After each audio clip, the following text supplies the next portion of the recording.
Fryma Re Demokratike pikërisht edhe në respekt të ligjit zgjedhor,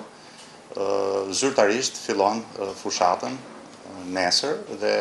mbledhja sot në asambles kishte pikërisht të qëllim për të zyrtarizuar fushatën elektorale në funksion të zgjedhjeve të 21 qershorit. Siç dhe jeni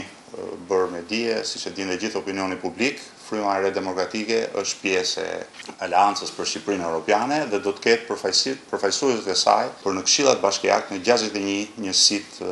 e reja administrative. Dhe do të përfitoja nga kjo mundësi që t'i drejtoja një thirrje të gjithë kandidatëve, jo vetëm atyre të Aleancës për Shqipërinë Europiane, por dhe të grupimit tjetër, që gjithsecili prej tyre të jap maksimalisht kontributin e tij për një fushatë sa më të qetë